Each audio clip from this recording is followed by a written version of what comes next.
அக்ஷபதம்னா அவருக்கு காலில் கண்ணுன்னு ஒரு ஐதீகம். இந்த கௌதமருக்கு காலில் கண்ணு, அதனால அக்ஷபதா அப்படின்னு காலில் கண்ணு இருக்கான்னு கேட்கிறாளோ, கௌதமருக்கு காலில் கண்ணா. அக்ஷபதா யஜக்ரே அந்த பேர் அப்படி சூச்சகமா சொல்றது. கௌதமருக்கு அகல்யை சேர்த்து வச்சுட்டு இருக்காங்கன்னா சீதையை தான் அடைகிறதுக்கு அப்படி பண்ணாருன்னு இந்த ஸ்லோகம். இன்னொரு ஸ்லோகம் சொல்றேன்.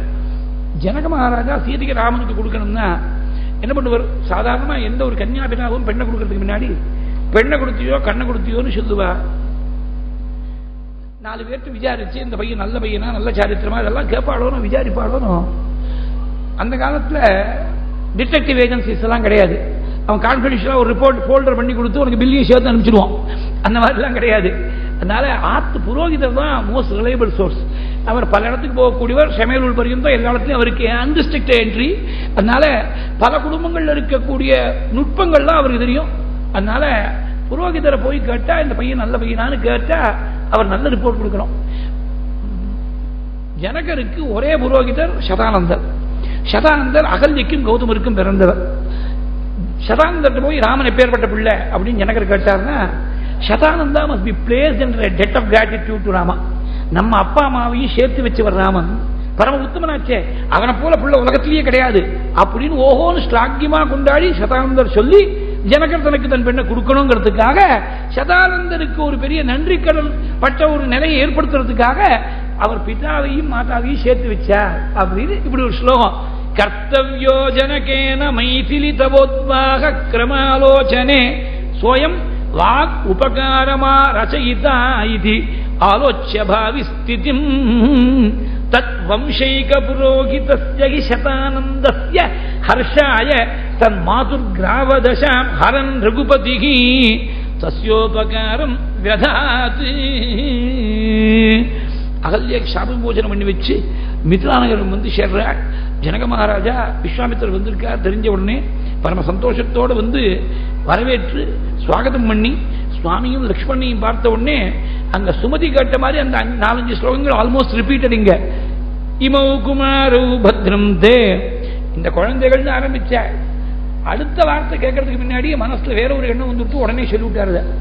என்னன்னா, நான் மாப்பிள்ளை தேடிட்டு இருக்கேன் பொண்ணுக்காக.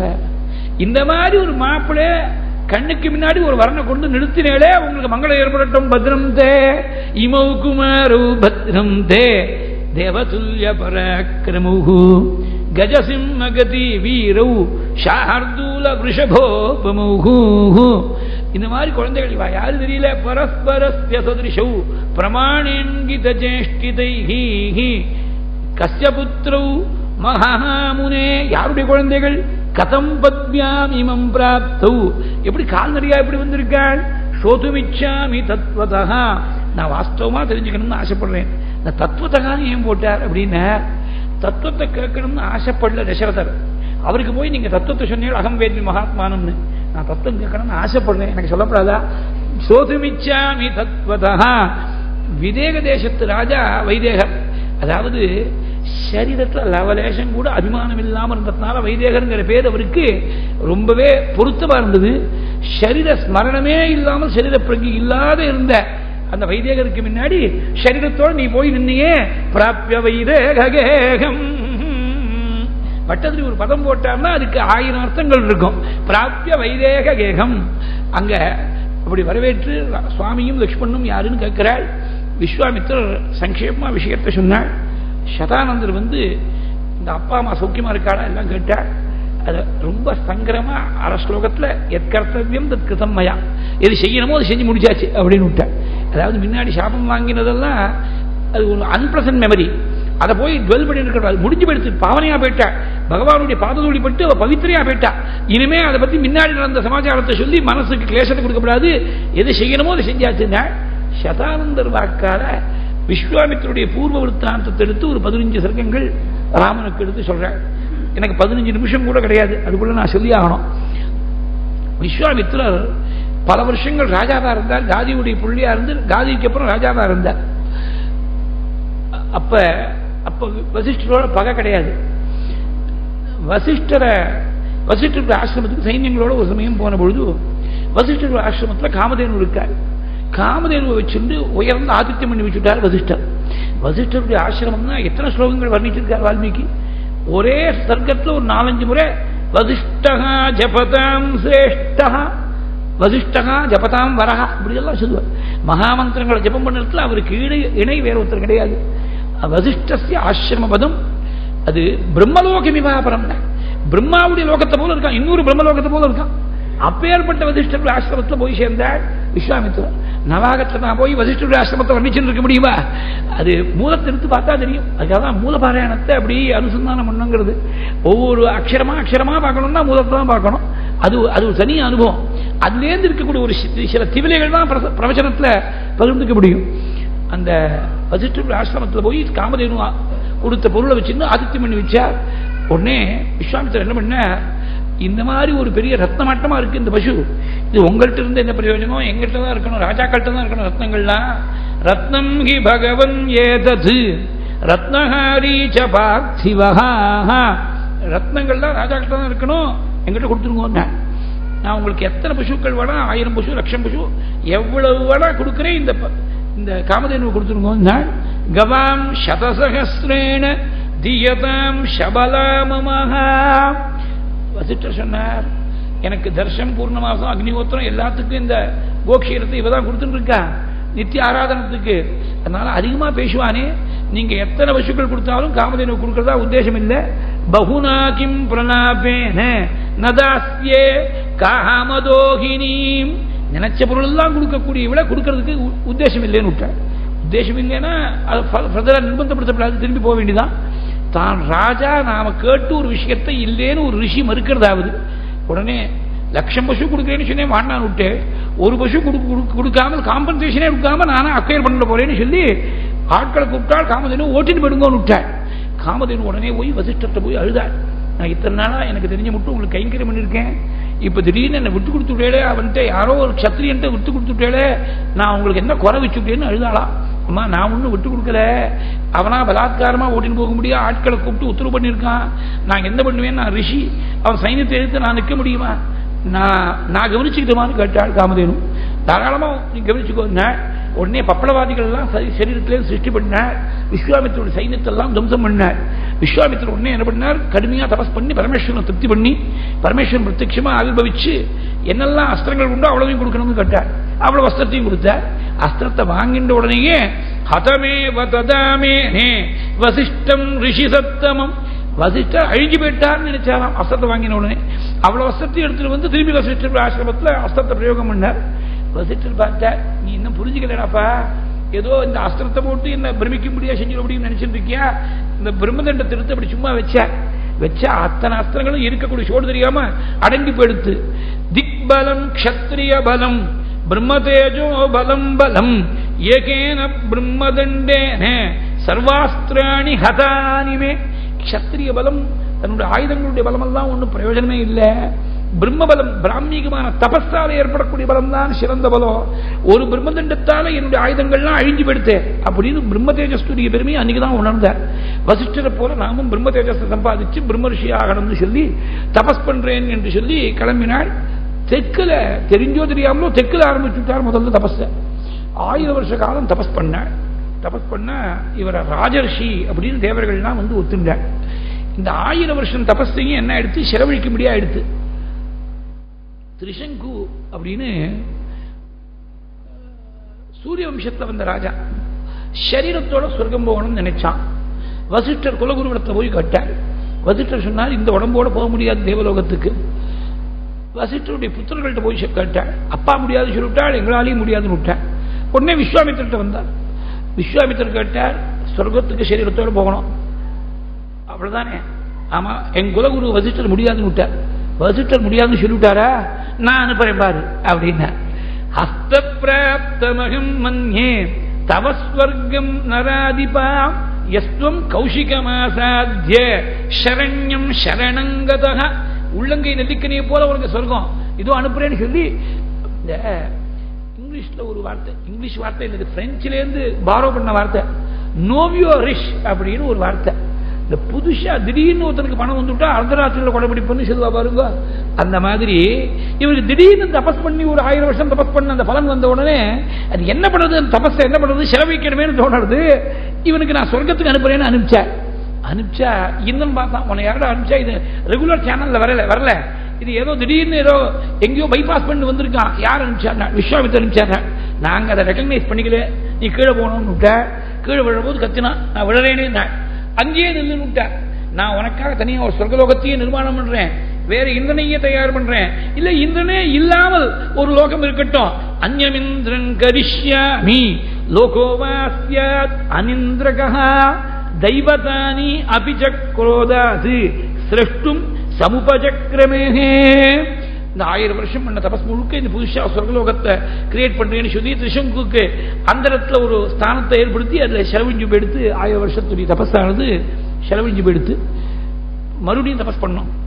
இந்த திரிசங்குடி சரித்திரத்தை ரொம்ப அழகா லாங் ஃபெலோன்னு ஒரு இங்கிலீஷ் கவி ரொம்ப அற்புதமா சொல்லிருக்க. மொத்தம் 3 ஸ்டான்ஸா 12 வரி, அதுல 8 வரியில கதை, கடைசி 4 வரி சமரைஸ் பண்ணிருக்கான் பாருங்க. மாறல் அவன் ஜென்மாந்தரத்துல பாரத பூமியில் எங்கேயாவது பிறந்து யாராவது ரிஷிகள்கிட்ட ஏதாவது பாடம் கேட்டிருக்கணும். இல்லைன்னா இந்த மாதிரி சொல்ல முடியாது. அந்த விட்டக்குறை தொட்டக்குறை இல்லைன்னா சொல்ல முடியாது. பல இடத்துல நம்முடைய தர்மத்துடைய ஸ்பிரிட் அப்படியே கேப்சர் பண்ணி நான் சொல்ல பேசியிருக்கார். இங்கிலீஷ் போய்ட்ஸ் பல பேர் அத்வைதத்தை சொல்லியிருக்கார். இவன் இந்த ஸ்டோரியுடைய மாடல ரொம்ப அழகா சம்மரைஸ் பண்ணி சொல்லியிருக்கான். Vishwamitra the magician to by spells and incantations to lord Indra's realms Elysian sent Trishanku king of nations. Indra and the gods offended, sent him downward and descending. Midway in the air he hung suspended, with his equal powers contending. இது கதை முடிஞ்சு போயிடுது. அடுத்த 4 வரி தான் ரொம்ப ரசம். Thus by aspirations upward driven and by aspirations upward lifted and by misgivings downward driven, human souls are tossed and drifted midway between earth and heaven. நாம எல்லாரும் திரிசங்குவை போல இருக்கோம். ஒரு சமயத்தில் ராமாயணம் கேட்கறது ஆகா ஓ அகம் வேதி மகாத்மானம்னா நாமும் வேத அகமேதம் புருஷ மகாத்மா நாம ஏதோ ஞானம் அடைஞ்ச மாதிரி தோணுறது கேட்கிற போது, அப்புறம் திருப்பி உபன்யாசம் முடியறதுக்கு ஒரு 10 நிமிஷம் கூட ஆயிடுச்சுனாக்க இங்கே கனடால இருந்து ஏதோ புள்ள போன் பண்றேன்னு சொல்லிருக்கானே 9 மணிக்கு அப்படின்னு ஞாபகம் வந்துடும். பை மிஸ்கிவிங்ஸ் டவுன்வர்ட் ரிவர் எங்கேயாவது போகும், பரவ மெட்டீரியலிஸ்டிக்கா எடுத்துட்டு போயிடும், பர உத்கர்ஷமா சில சமயத்தில் ஒரே இதுவா போகும். அதாவது திடீர்னு ஆத்தி சாவியை சரியா பூட்டணுமா இல்லைன்னு கவலை வந்துடும், போயிடுச்சு, அவ்வளவுதான். By misgivings downward river human souls are tossed and drifted midway between earth and heaven. இதுதான் திரிசங்குடி சரித்திரத்துடைய சாரம். இப்படி திரிசங்குவுக்காக ஒரு சொர்க்கத்தை நிர்மாணம் பண்றேன்னு சொல்லி தெற்கில் பண்ண தபசு முழுக்க செலவழிச்சு விட்டார். அப்புறமா இவருக்கு ஒரு 100 பிள்ளைகள் பிறந்தார்கள். மதுச்சந்தஸ்து முதலிய பிள்ளைகள் எல்லாம் விஸ்வாமித்திரருக்கு பிறந்தார்கள். ஏதன் மத்தியில் என்னாச்சு, அம்பரீஷன் ஒரு ராஜா, பாகவதத்தில் வரக்கூடிய அம்பரீஷன் வேற, அவன் சந்ததி இல்லையேன்னு சொல்லி வருணனை பிரார்த்திச்சு எனக்கு ஒரு குழந்தை பிறக்கட்டும், அந்த குழந்தைய உங்களுக்கு பலி கொடுக்குறேன். குழந்தை பிறந்து கொடுத்து பலி கொடுக்கறதுக்கு மனசு வரல. ஒவ்வொரு கட்டத்திலையும் ஒரு காரணம் சொல்லி தட்டி போட்டுட்டே இருந்தான். குழந்தைக்கு புண்ணியாவாசனம் ஆகட்டும்னா, அப்புறம் புண்ணியாவாசனத்துக்கு இருந்தாக்க இந்த குழந்தைக்கு அன்னப்பிராசனம் ஆகட்டும்னா, அன்னப்பிராசனத்துக்கு அப்தபூர்த்தி ஆகட்டும்னா, அப்தபூர்த்தி ஆச்சுனாக்க சௌளம் ஆகட்டும்னா, சௌளவானா உபநயனம் ஆகட்டும்னா, அதுக்குள்ள குழந்தைக்கு விவரம் தெரிஞ்சு கொடுத்து ஓடி போயிட்டான் ஆத்துலேருந்து. நம்மளை பலி கொடுத்துட்டு போறாரு பாரு, ஏதோ தெரிஞ்சு போயிடுத்து. இந்திரன் பல வருஷங்கள் நீ சஞ்சாரம் பண்ணிட்டு இருந்துட்டா, சொன்ன வார்த்தையை காப்பாற்றலேங்கிறதுனால மகோதரம்ங்கிற வியாதி வந்துடுத்து. இந்த கதை பேசிக் ஸ்டோரி, இந்த ராஜாவுடைய பேர் மாத்திரம் கொஞ்சம் மாறி பாகவதத்தில் வருது, ராமாயணத்தில் வருது, வேதத்தில் வருது. ராமாயணத்தில் அம்பரீஷன் சொல்லியிருக்கார். என்ன பண்ணணும் தெரியல. அந்த சமயத்தில் யாராவது ஒரு நர பசுவை கொடுத்துட்டா வருணம் திருப்தி அடைஞ்சிடுவன், நம்முடைய வியாதி நிவர்த்தி ஆயிடும்னு சொல்லி டிண்டோரா போட்டு யாராவது ஒரு குழந்தை ஒரு பிள்ளைய பலியா கொடுக்கறதுக்கு தயாரா இருக்காளான்னு கேட்டாள். அவ என்ன கேட்கிறாளோ அத்தனை பசுக்கள் சொன்ன எது வேணா கொடுக்குறேன். அதுல ரிச்சிகருக்கு 3 பிள்ளைகள், சுனஷேபன், சுனப்புச்சன், சுனோலாங்கூலன் 3 பேர். அதுல ரிஷிகர் என்ன சொன்னார், மூத்த பிள்ளை எனக்கு ரொம்ப பிரியம் விட்டான், கடைசி பிள்ளை எனக்கு ரொம்ப செல்லம் விட்டான் தாயார், நடுப்பிள்ளை தான் சுனஷேபன். அவன் புரிஞ்சுட்டான், கட்டிக்காரன். அப்பா மூத்தவன் பிரியம்னு சொல்லிவிட்டார், அம்மா கடைசி குழந்தை பிரியம்னு சொல்லிவிட்டார். அதனால என்னை வித்ததாகவே கணக்கு நீங்க அழைச்சிட்டு போகணும்னு விட்டாள் ராஜா இடத்துல. மாதா பிதா ஜேஷ்டம விக்ரேயம் மாதாச்சாக கனீயசம் விக்ரீதம் மத்தியமம் மன்யே ராஜன் புத்திரம் நயஸ்வமஹ. போகக்கூடிய வழியில அங்க மாமாவா இருக்கக்கூடிய ரிஷிகருடைய பத்னி தான் சத்தியவதி, சத்தியவதியுடைய தம்பி தான் விஸ்வாமித்திரர். அதனால சுனஷேபனுக்கு மாமா முறை. மாதுலம் பரமாதுரஹா விஸ்வாமித்திர பார்த்த உடனே இவனுக்கு ஒரு சர்ஜ போபினி சாட், மாமா பெரிய மந்திரசக்தி எல்லாம் உடையவராச்சே, நீங்க காப்பாற்றணும் அப்படின்னு. உடனே அவர் என்ன பண்ணார், மந்திரசக்தி உடனே பிரயோஜனப்படுத்தல. நீங்கள்லாம் பிள்ளைகள் 100 பேர் இருக்காளோன்னு அவளை கூப்பிட்டு, நீங்க இந்த உயிருக்கு பதிலாக நீங்க யாராவது ஒருத்தர் பலி கொடுங்க, உங்க உயிரை கொடுத்தீங்கன்னா என்னுடைய வார்த்தையை காப்பாற்றின ஒரு புண்ணியம் கிடைக்கும், உங்களுக்கு வேற ஒரு ஜீவனை ரட்சிச்ச புண்ணியமும் கிடைக்கும். அவளுக்கெல்லாம் கோபம் வந்துடுத்து. உங்க பிள்ளைய சொந்த பிள்ளைய விட்டுட்டு வேற ஒருத்தம் பிள்ளைய ரட்சிக்கிறதுக்காக எங்களை போய் உயிரிழக்கணும்னு சொல்றீங்களே அப்படின்னு கேட்டுவிட்டார். ரொம்ப கோபம் வந்து அவளுக்கு சாபம் கொடுத்து, நீங்கள்லாம் சண்டாளர்களா போக்குறது சாபத்தை கொடுத்து விட்டார். அந்த குழந்தைகளுக்கெல்லாம் தன் குழந்தைகளுக்கு சாபத்தை கொடுத்தார். இவனுக்கு சுனஷேபனுக்கு 2 மந்திரங்களை உபதேசம் பண்ணி, இந்த 2 ரிக்குகளை போய் வருணுடைய அகத்துல ஜபம் பண்ணு, அதனால திருப்தி அடைஞ்சு உனக்கு க்ஷேமத்தை கொடுப்பர்னு. இமே துகாதே த்வே திவ்யே காயேதா முனிபுத்திரகா அம்பரீஷஸ்ய யஜ்ஞேஸ்மின், இப்படி உபதேசம் பண்ண. அதே மாதிரி இந்த ரிக்குகளை ஜபம் பண்ணிட்டே இருந்ததுனால வருணன் பிரீத்தி அடைஞ்சு மங்களகரமா அந்த விஷயமானது பூர்த்தி ஆயிடுச்சு. இப்படி சுனஷேபனுக்கு அனுகிரகம் பண்ணிவிட்ட. மேல அடுத்தாப்புல மேற்குல வந்து ஒரு 1000 வருஷம் தபஸ் பண்ண. மேனகை என்ற அப்சர ஸ்திரிய இந்திரன் அங்கிருந்து அனுப்பினா மேனகையை பார்த்த மாத்திரத்துல ஒரு க்ஷணகாலத்தில் வியாமோகம் ஏற்பட்டு 10 வருஷ காலம் ஒரு க்ஷணகாலத்தை போல ஓடி போயிடுத்து. அப்புறம் ரொம்ப வருத்தப்பட்டாளாம். காமத்துக்கு வசப்பட்டு 10 வருஷ காலம் ஒரு நொடி பொழுது போல ஓடி போயிடுத்தே. 10 வருஷ சகஸ்ராணி, ஒரு 10 வருஷங்கள் எனக்கு ஓடி போயிடுத்தே. காமமோகாபிபூதஸ்ய கதாக சம்வத்சரா தசா அஹோராத்திராபதேசேன கதா சம்வத்சரா தசா காமமோகாபிபூதஸ்ய விக்னோயம் பிரத்யுபஸ்திதஹ. ரொம்ப தாபப்பட்டு வடக்கில் வந்து தபஸ் பண்ண ஆரம்பிச்சார். ஒரு 1000 வருஷம் தபஸ் பண்ண.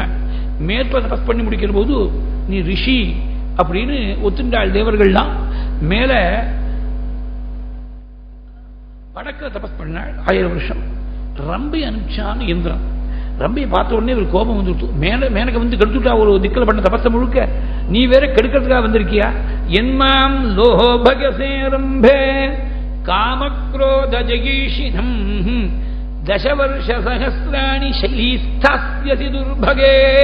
அதனால 10,000 வருஷம் நீ மலையா போக்குறதுன்னு சாபத்தை கொடுத்துட்ட. இப்ப காமத்துக்கு வசப்படல, கோபத்துக்கு வசப்பட்டு. இந்த வடக்கில் பண்ண தபஸ் முழுக்க 1000 வருஷம் தபஸ் போயிடுத்து. அப்ப மகர்ஷின்னு பட்டம் வாங்கியிருக்கார், தபஸ் போயிடுத்து. இப்ப தெற்கு திக்கில் வந்து ஆரம்பிச்சது தெற்காயிடுத்து, மேற்காயிடுத்து, வடக்காயிடுத்து, கிழக்கு மாத்திரம் தான் பாக்கி. கிழக்கு திக்கில் மறுபடியும் 1000 வருஷம் தபஸ் பண்ணாள். தபஸ் பண்ற பொழுது ரொம்ப கடுமையா தபஸ் பண்ணிருக்காள். இவர் வாஸ்தவத்திலேயே பசிதாகத்தை கூட ஜெயிச்சு விட்டாரான்னு பரீட்சை பண்ணுறதுக்காக 1000 வருஷம் சாப்பிடல. 1000 வருஷம் சாப்பிடாம இருந்தவர் 1000 வருஷம் தபஸ் முடிஞ்ச அப்புறம் அன்னத்தை தயாரா வச்சிருக்கார் சாப்பிடறதுக்கு. அந்த சமயத்தில் பிராமண ரூபத்துல இந்திரன் வந்து அந்த அன்னத்தை பிரார்த்திச்சாளா. இந்திரோ த்விஜாதிகி பூத்வாதம் சித்தமன்னமயாச்சதா. யோஜனை இல்லாமல் முகத்துல சுழிப்பில்லாமல் தூக்கி கொடுத்தாள் அந்த அன்னத்தை. நீ பசிஞ்சே சுட்டேள், நீங்க தான் வாஸ்தவத்திலேயே பிரம்மர்ஷின்னு தேவர்கள்லாம் பிரம்மாவுடைய தலைமையில வந்து கொண்டாடினாள். நீங்கள்லாம் சொன்னா போராது, பிரம்மபுத்திரோ வசிஷ்டோ மாம் ஏவம் வதது தேவதாக. பிரம்மபுத்திரான வசிஷ்டர் சொன்னாதான் திருப்தி அடைவேன்னாள். வசிஷ்டர் வந்து ஒத்துங்க. அதாவது ஒருத்தட்ட வாஸ்தவமா தபஸ் இருந்தா அவன் பகை வந்து பார்க்கல, யோகியதை இருந்தா அந்த யோகியத்தையை ஒத்துக்கணும் அப்படின்னு வசிஷ்டர் ஒத்துண்டா. அப்பதான் பிரம்மர்ஷித்துவம் என்ற பதவி அவருக்கு ஏற்பட்டது. வசிஷ்டர் வாக்கால பிரம்மர்ஷி பட்டம்ங்கிற பழமொழி உலகத்தில் நடைமுறையில ஏற்பட்டது. இந்த 1000 வருஷ காலம் தெற்கு திக்கிலிருந்து தபஸ் பண்ண தபஸை ரட்சிச்சு பூர்த்தி பண்றதுக்காக அதிராத்திரம் பண்ணி உன்னை கூட அழைச்சின்னு வந்து ஒன் மூலமா சுபாகுமாரிச்சால விரட்டி படத்துக்கு ஏற்பாடு பண்ணாள். நீ ரொம்ப பாக்கியம் பண்ணுவன்றாமா, விஸ்வாமித்திர குருவா அடைஞ்சிருக்கே, உன்னை போல பாக்கியம் பண்ணவா கிடையாதுன்னு இந்த சரித்திரத்தை சதானந்தர் ராமருக்கு சொல்லி பூர்த்தி பண்ற. 51 65 15 சர்க்கங்கள் சொல்லியிருக்க. மேற்கொண்டு விஸ்வாமித்திரர் ஜனக மகாராஜாவிடத்தில் இந்த குழந்தைகள் சிவதூசை பார்க்கணும்னு ஆசைப்படுறாள்னு தெரிவிக்க, மறுநாள் அன்னைக்கு அதை பார்க்கறதுக்கு ஏற்பாடு பண்ணாள். விஸ்வாமித்திரருக்கும் குழந்தைகளுக்கும் தங்கத்துக்கு தகுந்த ஏற்பாடுலாம் பண்ணிருக்க. வால்மீகி சொல்லாத ஒரு விஷயத்தை இந்த இடத்துல கம்பர் சொல்லுவார். மறுநாள் காத்தா ஆன்மீகங்கள்லாம் முடிச்சுட்டு தனுசு வைக்கக்கூடிய அந்த தர்பாருக்கு வரணும். குழந்தைகள் அழைச்சிட்டு விஸ்வாமித்திரர் வரபொழுது மேலேந்து மாடியிலிருந்து சீதையை பார்க்கிற பொழுது அண்ணலும் நோக்கினாள் அவளும் நோக்கினாள்ங்கிறது கம்பனுடைய வாக்கு. வால்மீகி அதை சொல்லல. சாதாரணமா நாம் என்ன நினைச்சிட்டு இருக்கோம், சீதா சுயம்பரத்துக்காக பல தேசத்திலிருந்து ராஜாக்கள்லாம் ஒரே சமயத்தில் வந்து வில்லு எடுத்து வளைத்து நாணிட்டுறதுக்காக பிரயத்னம் பண்ணா தோத்து போயிட்டான்னு நினைச்சுட்டு இருக்கோம். ஒரே சமயத்தில் பல தேசத்திலிருந்து ராஜாக்கள் வந்ததாக வால்மீகி சொல்லலை. அப்பப்ப வந்துட்டு போயிருக்கா, ஒவ்வொரு காலகட்டத்தில் ஒவ்வொருத்தர் வந்திருக்கா, யாருக்குமே வெற்றி கிடைக்கல. 5000 வீரர்கள் இழுத்துன்னு வரக்கூடிய பெட்டியா இருக்கு. நிருணாம் சதானி பஞ்சாசத் வியாயதானாம் மகாத்மனாம். அப்படி 5000 வீரர்கள் இழுத்துன்னு வந்தாள் அந்த பெட்டிக. ஜனகருக்கு ரொம்ப வருத்தம். இந்த மாதிரி ஒரு வீர சுருக்கம் வச்சுட்டோம், வில்லெடுத்து யார் வளைத்து நாணேற்றானோ அவனுக்கு தான் சீரியை கொடுக்கறது வச்சுட்டோம் வீர சுருக்கத்தை. யாரும் இதை பூர்த்தி பண்ணதா தெரியலையே, குழந்தைக்கு வாழ்வு கிடைக்காம போயிடுமோன்னு கவலைப்பட்டு இருக்க. நாடகத்தை சொல்ற போது நிர்வீர முர்வீதலம்னு வருத்தப்பட்டாளாம். வீரர்களே இல்லாம எடுத்தோ பூமி அப்படின்னு வருத்தப்பட்டாளாம். லக்ஷ்மணனுக்கு ரத்தம் கொதிக்கிறது. நானும் எங்க அண்ணா இருக்கிற போது நிர்வீர முர்வீதலம்னு எப்படி சொல்லுவாங்க இவர்? உடனே விஸ்வாமித்திரர் ஜனகர்கிட்ட அனுமதி பெற்றுக்கொண்டு விஸ்வாமித்ரஸ்து தர்மாத்மா சுத்வா ஜனகபாஷிதம். ஜனகர் ஏற்கனவே அனௌன்ஸ் பண்ணிருக்கார், இந்த தனுஷை எடுத்து வளைத்து ஆரோபணம் பண்ணி விட்டாருன்னா ராமனுக்கு என்னுடைய பெண் அயோனிஜியா இருக்கக்கூடிய சீதையை நான் கன்னிகாதானம் பண்ணி கொடுக்கிறேன். யத்யஸ்ய தனுஷோ ராமஹா குர்யாத் ஆரோபணம் முனேஹே சுதாம் அயோனிஜாம் சீதாம் தத்யாம் தாசரதேஹே அஹம். விஸ்வாமித்திரர் ஜனகர்கிட்ட அனுமதி பெற்றுக்கொண்டு ராமா இந்த வில்ல பாருனாலாம். இது 3வது காயத்ரி ராமாயண ஸ்லோகம். விஸ்வாமித்ரஸ்து தர்மாத்மா சுத்வா ஜனகபாஷிதம் வத்சராம தனுஷ் பஷ்ய இதி ராகவம் அப்ரவீத். வில்ல பாருந்தானே சொன்னார், வில்ல முறிக்க சொல்லியே முறிச்சுட்டாரே சுவாமி. வில்ல பாருன்னா வில்லுடைய முடிவை பாரு அப்படின்னு அர்த்தம். ஆமா, வத்சராம தனுஷ் பஷ்ய இதி ராகவம் அப்ரவீத்னு இருக்கு. பஷ்ய இதிங்கிறது பஷ்யத்தின்னு வரணும். இந்த சந்தி சரியா இல்லையே, சந்தி சேர்க்காமல் தனியான பிரிச்சு போட்டிருக்கா அப்படின்னு தோஷம் பார்க்கப்படாது. ஏன்னா 2 காரணங்கள். ஒன்னும் இது ஆர்ஷ பிரயோகம். ஆர்ஷ பிரயோகம்னா ரிஷிகளுடைய பிரயோகம். பாணினி மகர்ஷி வகுத்து கொடுத்ததுதான் நமக்கு இன்னைக்கு தெரிஞ்சிருக்கக்கூடிய வியாக்கரணம். பாணினிக்கு ரொம்ப நாள் முன்னாடி இருந்த வால்மீகியுடைய வாக்க பின்னாடி வந்த பாணினியுடைய வியாக்கரண சூத்திரத்தை வச்சு ஜட்ஜ் பண்ணது சரியில்லை. இது ப்ரீ பாணினியன் யூசேஜ், அது ஒரு காரணம். அது ஆர்ஷ பிரயோகம். இன்னொரு காரணம் என்னன்னா, கண்ணுக்கு நேரம் அந்த காட்சிகள் அப்படியே பார்த்துட்டே இருக்கார் வால்மீகி, பார்க்க பார்க்க வர்ணிச்சுட்டு இருக்கார். வத்சராம தனுஷ்பஷ்யன் விஸ்வாமித்திரர் சொன்னார், அப்படியே ஸ்லோகம் ரெக்கார்ட் பண்ணார். இவர் 3/4 ஸ்லோகம் எடுத்து இந்த 1/4 ஸ்லோகம் பாக்கி இருக்கு. இந்த வத்சராம தனுஷ்பஷ்யன்னு சொல்லி எழுதுறதுக்குள்ள எழுதி முடிக்கிறதுக்குள்ள அங்க தனுர் பங்கம் ஆயிடுது. 1/4 ஸ்லோகம் அப்படியே அந்தரத்தை தொங்குறது முடிக்கணுமே, ஏதோ ஒரு 8 அக்ஷரம் போட்டு முடிக்கணுமோனோ இது ராகவம் அப்ரவீத் அப்படின்னு போட்டு முடிச்சுட்டார். 3வது ஒரு காரணம், பஷ்யேத்தின்னு இருக்கக்கூடியது பஷ்ய இதின்னு பிரிஞ்சிருக்கிற மாதிரி வில்லு 2ஆ முறிய போறதுன்னு சூச்சகங்க. வத்சராமதனுஷ்பஷ்ய இதி ராகவம் அப்ரவீத். இன்னொரு சுவாரஸ்யம் என்னன்னாக்க, வத்ச அப்படின்னு கூப்பிட்டா சாதாரணமாகவே 2 குழந்தைகள் இருக்கும்போது இளையவனை தான் குறிக்கும் வத்சங்கிற பதம். இங்க லக்ஷ்மணன் தான் குறிக்கும். வத்சன்னு சொன்னா லக்ஷ்மணன் தான் குறிக்கும். லக்ஷ்மணன் ஒரே துடியா துடிச்சுட்டு இருக்காரு, இந்த வில்லு எடுத்து நாம ஒரு கை பார்க்கணும்னு. வத்ச ராமதனு பஷ்ய இதி ராகவம் அப்ரவீத். லக்ஷ்மணா, இந்த வில்லு ராமனுக்குன்னு ஏற்பட்ட வில்லு, இதை நீ கையாளணும் நினைக்காத, இதை பார்க்கறதோட நிறுத்திக்கோ.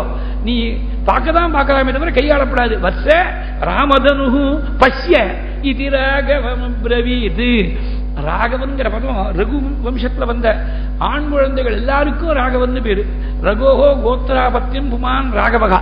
ராமனும் ராகவன், லக்ஷ்மணன் ராகவன், குசலவர்கள் ராகவர்கள், தசரதன் ராகவன், அஜன் ராகவன், எல்லாரும் ராகவர்கள் தான். ஆனா பை கஸ்டமரி யூசேஜ் ராகவன் தான் ராவணன் தான் குறிக்கும். இந்த இடத்துல விசேஷமா லக்ஷ்மணனை அட்ரஸ் பண்ற போதும் அது பொருத்தம் தான். technically there is nothing wrong with addressing Lakshmana as Raghava. Iti Raghavam Abraveed. சுவாமி உடனே அனாயாசமா போய் அந்த வில்ல எடுத்து, வில்ல எடுத்ததுதான் எல்லாரும் பார்த்தாலாம். அடுத்த க்ஷணம் வில்லு முறிஞ்சு கீழே 2ஆ விரியக்கூடிய சப்தம், இந்த டங்கார சப்தம் தான் கேட்டது. தடுத்து இமையாமல் இருந்தவர் பகவான் அந்த வில்ல எடுத்ததை எடுத்தது கண்டனர், இட்டது கேட்டகர். தடுத்து இமையாமல் இருந்தவர் வாழில். பகவான் கையால் எடுத்தது பார்த்தாள், அடுத்த நிமிஷம் முறிஞ்சு கீழே சப்தத்தை கேட்டாலாம். துளசிதாசன் இத लेत चढ़ावत कई छत गाड़े काहू न लका देख सब उठाड़े देखी चन राम मध्य धनु तोरा भरे भुवन धुनि घोर कठोरा உலகம் முழுக்க அந்த சப்தமானது அப்படி ஒரேடி அரிங்காரம் பண்ணுறது. அந்த சப்தத்தை கேட்டு எல்லாரும் சதஸ்ல இருக்கிறவா எல்லாரும் மயக்கம் போட்டு விழுந்துட்டாள். 4 பேரை தவிர வர்ஜயித்வா முனிவரம் ராஜானம் தௌச்ச ராகவ விஸ்வாமித்திரன் ஜனகர் ராமன் லக்ஷ்மணன் 4 பேரை தவிர பாக்கி எல்லாரும் முறிச்சு விழுந்துட்டாளா. இந்த வில்ல முறிச்ச உடனே இத சம்பூ ராமாயணத்தை சொல்ற போது சொன்னார், ராமே பாஹுபலம் விவ்ருண்வதி தனுர்வம்சே குணாரோபணம் மாபூத் கேவலம் ஆத்மனா திலகிதே வம்சேபி வைகர்த்தனே ஆகிருஷ்டம் நிதரம் ததேவன பரம் சீதாமனோபித்ருதம் பங்கஸ்தத்ய ந கேவலம் க்ஷிதிபுஜா தோஸ்தம் பதம் பஸ்யஜா. ரொம்ப ஸ்லேடையான ஸ்லோகம் இது. சாதாரண தனுசுங்கிறது மூங்கிலால செய்யப்பட்ட வில்லா இருக்கு. மூங்கில்ல கயரை ஆரோபணம் பண்ணால் நானேற்றினார் வம்சே குணாரோபணம். அது ஒரு அதான் நேரடியா பண்ண காரியம். அதான் அது மாத்திரம் பண்ணல. ராமே பாகுபலம் விவருண்மதி தனுர்வம்சே குணாரோபணம் மாபூத் கேவலம் ஆத்மனா திலகித்தே வம்சேபி வைகர்த்தனே. இது வெறும் தனுஷா இருக்கக்கூடிய மூங்கில்ல மாத்திரம் குணத்தை ஆரோபணம் பண்ணல. விகர்த்தனன்னு சூரியனுக்கு பேரு. வம்சேபி வைகர்த்தனா சூரிய வம்சத்திலையும் குணத்தை ஆரோபணம் பண்ணார். வம்சம்னா மூங்கில்னு ஒரு அர்த்தம், வம்சம்னா ஒரு குலம்னு ஒரு அர்த்தம் உண்டோனோ. குணம்னா கயிறு, அதான் நான் கயிறு. குணம்னா ஒரு உயர்ந்த தன்மை அப்படின்னு அர்த்தம் உண்டோனோ. இந்த சூரிய குலத்துக்கே ஒரு பெரிய ஒரு பெருமையை தேடி கொடுத்தாள் சுவாமிங்கிறத வம்சேபி வைகர்த்தனே. அவ வில்ல வளைக்கிற போது வில்ல மாத்திரம் வளைக்கல. ஆகிருஷ்டம் நிதராம் ததேவன பரம் சீதா மனோபி சீதையுடைய மனசையும் தன் பக்கத்தில் வளைச்சு விட்டாள் சுவாமி. வில்ல முறிக்கிற போது என்னாச்சுன்னா வில்லு மாத்திரம் முறியல, பங்கஸ்தஸ்ய ந கேவலம் க்ஷிதிபுஜாம் தோஸ்தம் பதம் பஸ்யஜா. உலகத்துல எத்தனை ராஜாக்களுக்கு நம்ம புஜபராக்கிரமம் ரொம்ப சிறந்தவர்கள் கர்வம் இருந்ததோ அந்த கர்வத்தையும் சேர்த்து முறிச்ச. அதாவது 3 விஷயங்கள், வில்ல வளைக்கிறது, நானேற்றது, வில்ல முறிக்கிறது. 3 பாகமா இருக்கணும். ஒவ்வொரு விஷயத்துக்கும் 2 அர்த்தம் சொல்லியிருக்க. வில்ல வளைக்கிற போது வில்ல மாத்திரம் வளைக்கிறே சீதையுடைய மனசையும் தன்னை நோக்கி வளைச்சு இழுத்து விட்டாள், ஆகர்ஷணம் பண்ணி விட்டாள். ஆரோப்பணம் பண்றோம் நானேற்ற போது அந்த வில்லுல இருக்கக்கூடிய மூங்கில்ல மாத்திரம் குணமா இருக்கக்கூடிய கயிறு ஆரோபணம் அல்ல, சூரிய வம்சத்துக்கு ஒரு பெருமையை தேடி ஆரோபணம் பண்ணி கொடுத்து விட்டாள். அதை வில்ல முறிக்கிற போது வில்ல மாத்திரம் முறிக்கல, மீது ராஜாக்களுக்கு இருந்த கர்வத்தையும் முறிச்சு தள்ளி விட்டாள் சுவாமி. ரொம்ப ரசமான ஸ்லோகம். காளிதாசனுடைய ஸ்லோகமோ அப்படிதான் இருக்கும். அதுக்கு சாதாரணமான அர்த்தம் சொல்றதா இருந்தால் அது காளிதாசனுடைய ஸ்லோகம் இல்லை, விசேஷார்த்தம் இருந்தால்தான் காளிதாசனுடைய ஸ்லோகம் அது. அப்படி தனுர்பங்கம் பண்ண உடனே மாலையும் கையுமா காத்துட்டு இருக்காள் சீதை. ஆனா சுவாமி அப்பாவுடைய அனுமதி இல்லாமல் நான் விவாகம் பண்ணிக்க மாட்டேன்னு மறுத்து விட்டாளாம். ஒரு கவி ரொம்ப ரசமா சொன்னார், 3 பெண்கள் மாலையிடத்துக்கு காத்திருந்தாளாம் சுவாமிக்கு. அது என்ன புதுசா இருக்கே ராமாயணம். சீதேன்னு ஒரு பெண், கீர்த்தின்னு ஒரு பெண், லஜ்ஜான்னு ஒரு பெண். சீதைக்கு மாத்திரம்தான் மாலையிடக்கூடிய பாக்கியம் கிடைச்சது. கீர்த்தியானது 10 திக்குகள்லையும் அந்த பெண் போய் சேர்ந்து விட்டாள். லஜ்ஜ ராமனுடைய விரோதிகள்கிட்ட போய் சேர்ந்து விட்டாள். அதாவது மீதி ராஜாக்கள்லாம் வெக்கப்பட்டு விட்டாள். இவன் புகழ் 10 திக்குகள்லையும் பரவி விட்டுங்கிறத இப்படி ரொம்ப ரசமா சொல்லியிருக்க. உடனே பரம சந்தோஷப்பட்டு ஜனகர் ஜனகானாம் குலே கீர்த்திம் ஆஹரிஷ்யதி மே சுதா சீதா பர்த்தா ரமாசாத்ய ராம் தசரதாத்மஜம். எங்க குலத்துக்கு ஒரு பெரிய பெருமையை தேடி கொடுக்க போறாள் சீதை, ராமன் பர்த்தாவை அடைஞ்சு. இது சாதாரணமான அர்த்தம். ஒரே ஒரு பெண் இருந்தாலும் அந்த ஒரு பெண்ணால உலகம் முழுக்க கொண்டாடக்கூடிய ஒரு புகழ் அடைகிறார். இதே பாவத்தை தான் பெரியாழ்வார் சொன்னார், எனக்கு ஒரே ஒரு பெண். பெரியாழ்வாருக்கும் வளர்ப்பு பெண் தான் ஆண்டார், ஜனகருக்கும் சீதை வளர்ப்பு பெண் தான். ஆனா அந்த ஒரு பெண்ணால உலகம் முழுக்க கொண்டாடக்கூடிய சாஸ்வதமான கீர்த்தியை 2 பேர் அடைஞ்சு விட்டார். ஒருத்தர் ராமனையே பர்த்தாவை அடைஞ்சார், மாப்பிள்ளை அடைஞ்சார் ஜனகர். ரங்கநாதனையும் மாப்பிள்ளை அடைஞ்சார் பெரியாழ்வார். ஒரு மகள் தன்னை உடையேன் உலகம் நிறைந்த புகழால். அப்படி ஜனகானாம் குலே கீர்த்தி ஆகரிஷிதமே சுதாதான் அந்த பெரியாழ்வார் பாசுரத்துக்கு மூலம்னு காட்டுவா. இல்ல இன்னொரு சுவாரஸ்யம் என்னன்னா, சீதை மறைமுகமா தன் அப்பாட்ட சொல்ற மாதிரி இருக்கான். சாதாரணமா ஒரு குழந்தை நம்ம நாட்டில் பல வருஷங்கள் வளர்ந்தாள். கல்யாணம் பண்ணி கொடுக்கிற போது மனசு கொஞ்சம் கத்கதமா போகாமல் கல்யாணம் பண்ணி கொடுத்த அப்பா அம்மா யாருமே கிடையாது. எந்த கன்னியாபிதாவா இருந்தாலும் குழந்தைய புக்காத்துக்கு அனுப்புற போது சித்தத்துல நெகிழ்ச்சி இல்லாமல் கண் கலங்காமல் கல்யாணம் பண்ணி கொடுத்து புக்காத்துக்கு அனுப்பிச்ச அப்பா அம்மா யாருமே கிடையாது. மகாத்மாவா இருக்கக்கூடிய ரிஷியான கண்வரே கண் கலங்கியிருக்காள் சகுந்தலையை புக்காத்துக்கு அனுப்புற போது. சாதாரண மனுஷா குடும்பிகளா நம்ம மாதிரி இருக்கிறவாளை பத்தி சொல்ல வேண்டிய அவசியம் இல்லை. அப்ப ரொம்ப பிரியமா ரொம்ப ஆசையா பெண் குழந்தைகள்கிட்ட அப்பாவுக்கு ரொம்ப பிரியம் ஜாஸ்தி இருக்குன்னு சொல்லுவா. துயிதிருகு ஹிருதயாகான்னு சொல்லியிருக்கா பாகவதத்துல. அவ திருக்கேணி பிரிவா சொல்லுவா, புக்காத்துக்கு தான் பொண்ணு அனுப்பிச்சானே தவிர ஹிருதயத்திலேருந்து வெளியே அனுப்பல. அந்த குழந்தைய எப்போதும் ஹிருதயத்திலேயே இருந்து இருக்கா. இருந்தாலும் அந்த குழந்தை போனா அந்த குழந்தையுடைய ஸ்தானத்துக்கு கொஞ்சம் பிரியத்தை அதே மாதிரி ஒரு வாஞ்சியை வர்ஷிக்கிறதுக்கு இன்னொரு பெண்